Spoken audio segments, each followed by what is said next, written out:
Hello students, welcome to my YouTube channel Sehat classes. तो आज इस वीडियो में हम डिस्कस करेंगे कि जो एस्टेट होता है पीजीटी केमिस्ट्री के लिए, उसके लिए आप कौन सी बुक पढ़ोगे, कैसे कैसे आप उसके लिए एक प्लान बनाओगे कि 1 डेढ़ महीने में ही जो एस्टेट है, अगर आप अच्छे से 4 to 5 आवर्स भी 1 डे में दोगे तो वो आपका इजीली क्वालिफाई हो जाएगा। तो यहाँ पे हमने इससे पहले हमने टीजीटी वाला भी डिस्कस कर रखा है, आप चाहो तो वो भी जाके देख सकते हो। इस वीडियो में हम डिस्कस करेंगे पीजीटी केमिस्ट्री के लिए। तो वहां पे भी हमने डिस्कस किया था, पहले हम ये देख लेते हैं मेन मेन। वैसे तो सबको पता होता है जब हम एग्जाम की तैयारी करते हैं, तो ये चीज तो हम पहले से ही देख के चलते हैं कि कितने मार्क्स का क्या आएगा। फिर भी हम देख लेते हैं। 30 मार्क्स की आएगी सीडीपी,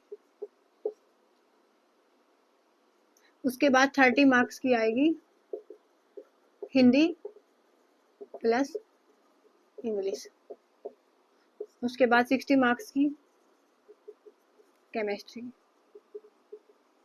उसके बाद बच गया क्या 30 में क्या आएगा, जीके प्लस में रीजनिंग और मैथ।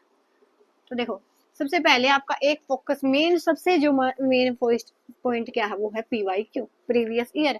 जो सब्जेक्ट के लिए भी कंपलसरी है, सीडीपी के लिए भी कंपलसरी है, हिंदी इंग्लिश सबके लिए, जीके रीजनिंग मैथ तो सबके लिए वो कंपलसरी है।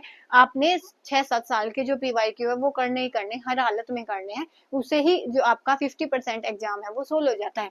ये तो था इसके लिए। उसके बाद देखो सीडीपी के लिए, जैसे टीजीटी साइंस में सीडीपी तो बस अगर आपने निशा शर्मा मैडम की, निशा शर्मा जो मैम है, उनकी प्लेलिस्ट बनी हुई है अलग से 1 to 8, पता नहीं 1 to 9 वीडियो है वहाँ पे, 128 या 129 वीडियो है। अगर आप उनमें उनके अपने हाथ से नोट्स बनाओगे, नोट्स नहीं बनाने का टाइम है तो ऐसे चलते चलते देख ली, अगर उनको आपने अच्छे से अपने दिमाग में बैठा दिया तो 30 में से 24 to 25 क्वेश्चन है वो आपके इजिली वहां से सोल्व हो जाएंगे। क्योंकि मैंने खुद वहीं से किया है, नोट्स भी बनाए है वहां से। अगर आपको नोट्स चाहिए तो एक कॉपी बनती है पूरी, मतलब जो 10 रुपए की कॉपी आती है ना, वो कंप्लीट फिल हो जाती है। उसके बाद अगर आप उनको बार बार पढ़ोगे तो आपके फ्यूचर में भी काम आएगा। वैसे एस्टेट के लिए तो वो बेनिफिशियल है ही, तो ये आप कर सकते हो इसके लिए। उसके बाद देखो, बचता है ये हिंदी इंग्लिश।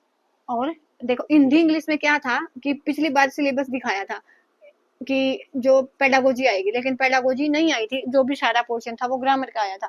तो आपने क्या करना है, अब भी कोई रिस्क नहीं लेना कि पेडागोजी आएगी या ग्रामर आएगी, क्योंकि अब लाइफ टाइम वैलिड हुआ है। तो उसके साथ एक ये भी बात है कि इसका जो डिफिकल्टी लेवल है वो भी थोड़ा सा इंक्रीज होगा, क्योंकि लाइफ टाइम वैलिड हुआ है ये एग्जाम। तो उसके बाद ये डिफिकल्टी लेवल तो थोड़ा सा बढ़ाएंगे ही। तो यहाँ पे क्या हो जाएगा, हिंदी इंग्लिश में आपने क्या करना, पहले तो ग्रामर के लिए तो आप क्या करोगे, पीवाईक्यू, जितने टीजीटी पीजीटी पीआरटी, एक के नहीं लेने, पीजीटी हो या कुछ हो, पीआरटी, सबके जो पीवाईक्यू है आपने वो करने हैं। कॉमन पोर्शन सब में आता है, 90 मार्क्स का आता है। सबको अच्छे से कर लो, 7-8 साल के जितने मिलते हैं आपको सबको लपेट दो।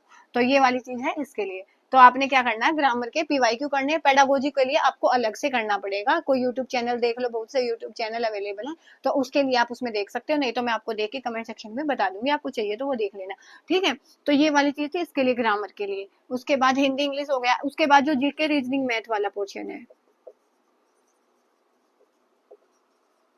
मैथ, ये भी आप क्या करेंगे, पीवाईक्यू करेंगे, यही वाले 6-7 साल मिनिमम, 6-7 साल। अब ठीक, आप पीवाईक्यू करेंगे लेकिन कहाँ से करोगे, तो एक आर गुप्ता की बुक आती है जो हर उसमें मिलती है आपको, टीजीटी में पीजीटी में पीआरटी में, और इतनी ज्यादा कॉस्टली भी नहीं होती। जिन क्वेश्चन की एक्सप्लेनेशन इस बुक में अच्छे से दी गई है तो आप वहां से पढ़िए। अगर वहां पे आपको ये लगता है कि इससे आपको जो डाउट है वो क्लियर नहीं हुआ, तो आज के टाइम में गूगल पे सब अवेलेबल है, आप क्वेश्चन डालोगे ऑटोमेटिक एक्सप्लेनेशन आपको मिल जाएगी। तो ऐसे करके आपने वो करना है। तो बुक मंगवाओगे तो ये है कि आप पेंसिल में लिख सकते हो, पेंसिल से उसमें लिख सकते हो कि जिस क्वेश्चन की एक्सप्लेनेशन आपको वहां पे नहीं मिलती बुक में, क्योंकि कई क्वेश्चन ऐसे होते हैं वहां पे सीधा ऑप्शन दिए होते हैं ABCD, तो उस टाइम पे आपने क्या करना, उसकी एक्सप्लेनेशन खुद से ढूंढनी है और खुद से ही उस एक्सप्लेनेशन को आपने करना है। तो बुक मिलेगी आपको आर गुप्ता की, जो आपको ऑनलाइन मिल जाएगी, फ्लिपकार्ट पे भी मिल जाएगी। तो वहां पे आप हिंदी इंग्लिश कौन से भी मीडियम में ले सकते हो। सब्जेक्ट स्पेसिफिक भी होती है, जैसे टीजीटी साइंस होता है तो सब्जेक्ट स्पेसिफिक भी होगी और कॉमन पोर्शन की भी होगी, तो वो वहां से आप लेके वहां से भी कर सकते हो। एक्सप्लेनेशन आपको खुद से ढूंढनी पड़ेगी, क्योंकि इतना तो आपको खुद के लिए करना ही पड़ेगा। जितना आप ढूंढोगे उतना ज्यादा आपके माइंड में चीजें रहेंगी, इतना ज्यादा आपको याद भी होगा। तो ये तो किसके लिए था, इसके लिए। अब बचता क्या है हमारे पास, 60 मार्क्स की केमिस्ट्री।